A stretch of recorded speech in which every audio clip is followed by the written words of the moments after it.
मैं हूं डॉक्टर राजेश कुमार शर्मा, सह आचार्य समाजशास्त्र, राजकीय महाविद्यालय Behror. BA part second, paper first, सामाजिक अनुसंधान की पद्धतियां। प्रिय विद्यार्थियों, आज हम इस व्याख्यान में साक्षात्कार की प्रक्रिया एवं तकनीक में 3 हिस्सों में से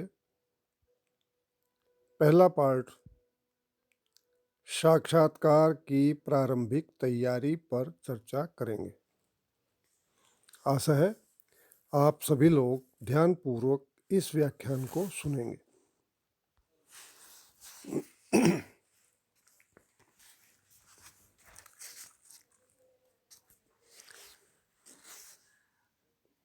साक्षात्कार की प्रक्रिया एवं तकनीक, process and technique of interview. साक्षात्कार मौलिक रूप से सामाजिक अंतःक्रिया की एक प्रक्रिया है। साक्षात्कार का संचालन करना भी एक कला है, इसलिए इसे योजनाबद्ध रूप से संगठित किया जाना चाहिए। साक्षात्कार का संचालन किस प्रकार किया जाए, इस पर बहुत कुछ लिखा गया है। इस संबंध में हर्बर्ट हाइमैन, बिंघम, वॉल्टर एवं मूर, ओल्डफील्ड, वेनलैंड, बेगोस, रोजर्स, स्टेस्ली आदि के नाम विशेष रूप से उल्लेखनीय हैं, जिन्होंने साक्षात्कार की प्रक्रिया, तकनीक एवं समस्याओं आदि के बारे में विस्तृत विवरण दिया है। किसी भी साक्षात्कार की प्रक्रिया के मुख्य 3 चरण होते हैं। नंबर 1, साक्षात्कार के बारे में प्रारंभिक तैयारी। नंबर 2, साक्षात्कार की प्रक्रिया। नंबर 3, साक्षात्कार की समाप्ति एवं प्रतिवेदन। इन सभी पक्षों का विवरण हम एक एक करके करेंगे। आज हम पहला बिंदु साक्षात्कार के बारे में प्रारंभिक तैयारी पर व्याख्यान आयोजित कर रहे हैं। कृपया ध्यानपूर्वक सुनें।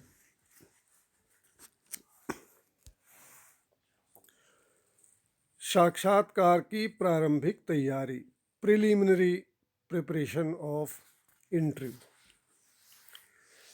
किसी भी साक्षात्कार को प्रारंभ करने से पूर्व साक्षात्कार के विषय में सूचनादाताओं की प्रकृति, साक्षात्कार के प्रकार, साक्षात्कार का समय, स्थान व उपकरण के बारे में प्रारंभिक विचार कर लेना चाहिए, ताकि साक्षात्कार का संचालन सफलतापूर्वक किया जा सके।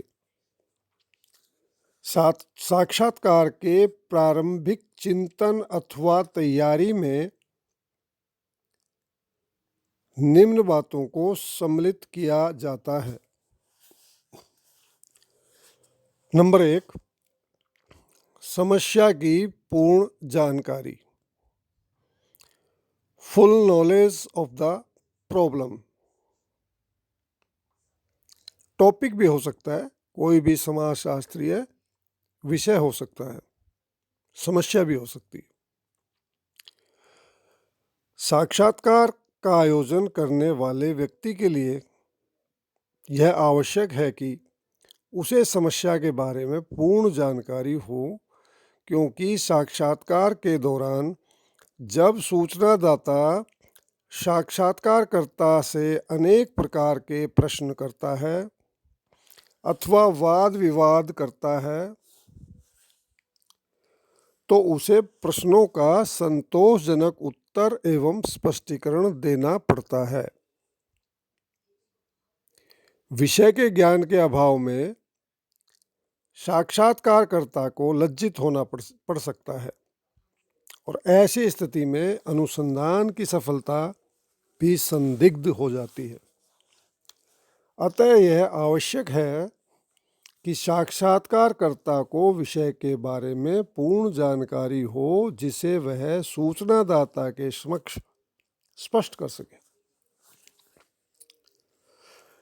नंबर 2, सूचनादाताओं के बारे में जानकारी। Information about respondents. साक्षात्कारकर्ता को सूचनादाताओं की योग्यता, उनके निवास स्थान, व्यवसाय, स्वभाव, अवकाश तथा मिलने के समय आदि के बारे में पर्याप्त जानकारी प्राप्त कर लेनी चाहिए। सूचनादाताओं की प्रकृति, विचार और संस्कृति तथा जाति और सामाजिक स्थिति आदि का भी ज्ञान होना चाहिए। ये सभी बातें जानना साक्षात्कार की सफलता के लिए आवश्यक है। नंबर 3, साक्षात्कारदाताओं का चुनाव। Selection of the interviews. अध्ययन विषय की आवश्यकता के अनुसार उपयुक्त साक्षात्कारदाताओं का चुनाव आवश्यक है। उदाहरण के लिए, यदि हम किसी औद्योगिक समस्या का अध्ययन कर रहे हैं तो हमें औद्योगिक श्रमिकों, कारखानों के प्रबंधकों, श्रम संघ के नेताओं और अधिकारियों आदि का चुनाव करना चाहिए। साक्षात्कारदाताओं का चुनाव करते समय हमें यह बात ध्यान में रखनी चाहिए कि हम अनुभवी, अध्ययन समस्या से संबंधित तथा तटस्थ व्यक्तियों का चयन करें जो कि समस्या के बारे में गहन, विस्तृत, विश्वसनीय एवं प्रमाणिक सूचनाएं दे सकें। कई बार स्थायी साक्षात्कारदाताओं का एक समूह बना लेना भी लाभदायक होता है और यदि साक्षात्कारदाता बहुत अधिक संख्या में हों तो निदर्शन पद्धति में हम सैंपलिंग करते हैं कि किस तरह से एक अच्छे निदर्शन या इकाइयों का चुनाव करें। निदर्शन द्वारा इनमें से वांछित मात्रा में सदस्यों का चयन कर लिया जाता है। निदर्शन पद्धति हम इसी पुस्तक में आगे पढ़ेंगे। नंबर 4, समय एवं स्थान का निर्धारण। Fixation of time and place. साक्षात्कार के लिए उचित समय एवं स्थान का निर्धारण भी एक आवश्यक चरण है जो कि साक्षात्कारदाता की सलाह से किया जाना चाहिए। इसके लिए उससे पत्र, टेलीफोन या व्यक्तिगत रूप से संपर्क स्थापित कर लिया जाता है। समय और स्थान का निर्धारण करने से पूर्व उसे परिचय पत्र भी भेजना चाहिए ताकि वह साक्षात्कार के संबंध में किसी प्रकार का संदेह न करे। समय ऐसा होना चाहिए जब उसे अवकाश हो और वह किसी कार्य में व्यस्त न हो। इसी तरह से स्थान का निर्धारण करते समय भी यह बात ध्यान में रखी जानी चाहिए कि स्थान ऐसा हो जहाँ वह गोपनीय सूचनाएं दे सके और शांति से हमारे प्रश्नों को सुनकर उनका जवाब दे सके। सार्वजनिक स्थान एवं व्यवसाय स्थल पर सामान्यतः व्यक्ति व्यस्त होता है और उस समय उसका साक्षात्कार लेना उपयुक्त नहीं रहता है। नंबर 5, साक्षात्कार यंत्रों की रचना, कंस्ट्रक्शन ऑफ इंटरव्यू टूल्स। हमारे पास कुछ यंत्र भी होते हैं, टूल्स भी होते हैं, लेकिन वो अनुसूची, प्रश्नावली, इंटरव्यू गाइड इत्यादि के माध्यम से ही प्रयोग में लाए जाते हैं। साक्षात्कार के संचालन के लिए प्रमुखतः 2 यंत्रों की रचना की जाती है, अनुसूची, शेड्यूल, और दूसरा है साक्षात्कार प्रदर्शिका, निर्देशिका, इंटरव्यू गाइड की। इनमें से कौन सा यंत्र कहाँ प्रयोग में लाया जाएगा, यह साक्षात्कार के प्रकार एवं अध्ययन विषय पर निर्भर करता है। अनुसूची, प्रश्नावली, साक्षात्कार निर्देशिका इत्यादि पर भी हम नेक्स्ट कुछ चैप्टर्स में इसी पुस्तक में अध्ययन करेंगे। यह साक्षात्कार के प्रकार एवं अध्ययन विषय पर निर्भर करता है। हम संक्षेप में इन दोनों ही यंत्रों का यहाँ भी उल्लेख कर रहे हैं। साक्षात्कार अनुसूची, इंटरव्यू शेड्यूल। सिंपल सी बात है कि इंटरव्यू लेने का एक अनुसूची होती है। एक कागज़ में कुछ नाम, पता, परिवार इत्यादि के बारे में जानकारी लेने के पश्चात हम किसी घटना या समस्या पे सीक्वेंस में कुछ प्रश्नों का निर्माण करते हैं और उत्तरदाता से हम उस प्रश्नों की सूची, जिसको हम साक्षात्कार अनुसूची या इंटरव्यू शेड्यूल बोलते हैं, उनको भरते हैं। साक्षात्कार अनुसूची, इंटरव्यू शेड्यूल, यह विषय से संबंधित प्रश्नों की एक सूची होती है जिसे क्रमबद्ध रूप से लिखा जाता है। इन प्रश्नों को साक्षात्कारकर्ता पूछता जाता है और रिक्त स्थान में उनके सामने उनके जवाब या तथ्यों को लिखता जाता है। यह प्रश्नावली का ही एक रूप है। साक्षात्कार अनुसूची में उत्तरदाता का नाम, स्थान, आयु, जाति, वैवाहिक स्थिति, धर्म, व्यवसाय, परिवार के सदस्यों की संख्या इत्यादि, और उसके बाद अध्ययन समस्या से संबंधित अनेक प्रश्न होते हैं। साक्षात्कार अनुसूची का प्रयोग औपचारिक और निर्देशित साक्षात्कारों के लिए किया जाता है। नंबर 2, साक्षात्कार निर्देशिका, पथ प्रदर्शिका, इंटरव्यू गाइड। इंटरव्यू लेते समय इसका हम प्रयोग करते हैं।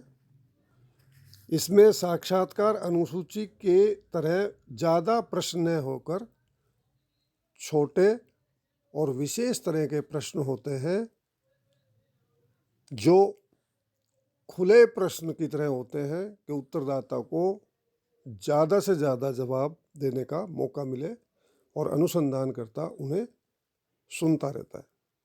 उसमें से विशेष तथ्यों को